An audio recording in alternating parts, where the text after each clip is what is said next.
আমি যখন রাজশাহী বিশ্ববিদ্যালয়ের ছাত্র ছিলাম তখন আমার বন্ধুরা সবাই ইসলামী ছাত্র শিবির করত।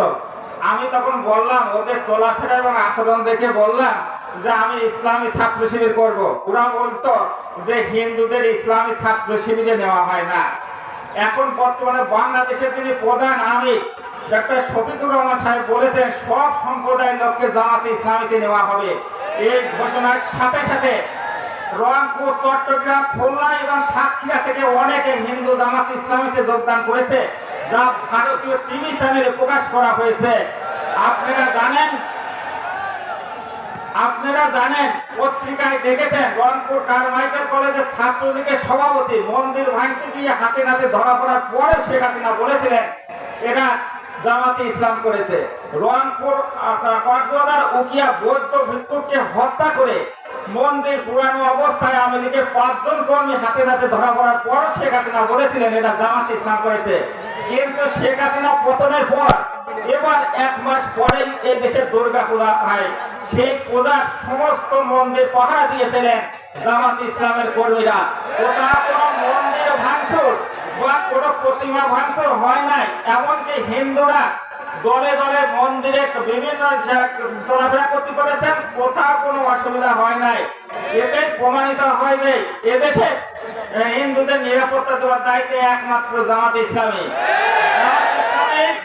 এমন একটা দল যে এরা জামাতে ইসলাম পক্ষ থেকে আমি বলছি, আমার সাথে 39 জন হিন্দু এমএ ছেলে যোগাযোগ হয়েছে।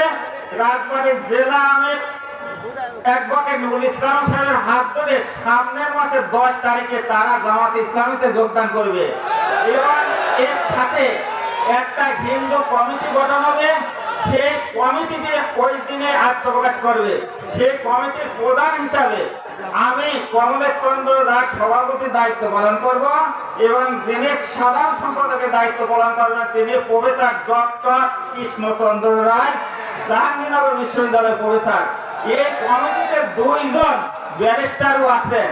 জামাত ইসলাম যারা করেন তারা সত্যিকারে সৎ চরিত্রের অধিকারী, তারা কোনো অন্যায় কাজ করেন না, অন্যায়কে প্রশ্রয় দেন না। তাই আমি আকৃষ্ট হয়ে জামাত ইসলামীতে যোগদান করেছি। আপনারা জানেন এই যেসব হিন্দু জামাতে ইসলামীতে আওয়ামী লীগের সময় অত্যাচারে জর্জরিত হয়ে বাড়ি ছাড়া হয়েছে, অনেকের গাছপালা কেটে নেওয়া হয়েছে, অনেকের জমি দখল করা হয়েছে। এমন অবস্থায় আপনারা জামাত ইসলামের পতাকা তলে আসেন, আপনাদের গাছ কাটার টাকা আদায় এবং জমি দখল আমরা ফিরিয়ে দিচ্ছি। অনেক হিন্দু ছেলে পেলে উচ্চতর ডিগ্রি নিয়ে বসে আছেন, চাকরি পান নাই। আমাদের বাংলাদেশের প্রধান আমির ডক্টর শফিকুর রহমান সাহেব বলেছেন চাকুরি নেবেন, সার্টিফিকেট তোলেন, চাকুরি নিয়ে বাড়িতে যান। আসেন জামাত ইসলামের পতাকা তলে, আপনাদের চাকরির দায়িত্ব জামাতে ইসলাম নেবে। আর সামনে একটি নির্বাচন, সেটা হচ্ছে সংসদ নির্বাচন। সংসদ নির্বাচনে আওয়ামী লীগ যারা করেন তারা কিরিয়ে করিয়ে আছেন, বিএনপির ভোট দেবেন না, তারা জামাত ইসলামের ভোট দেবেন এই সত্ত্বে যাতে বিএনপি ফেল করে। আর বিএনপিতে যারা আছেন, বিএনপির অসংখ্য গ্রুপ, এক গ্রুপ যদি নমিনেশন পায় বিদ্রোহী গ্রুপ জামাত ইসলামের পক্ষে কাজ করবে।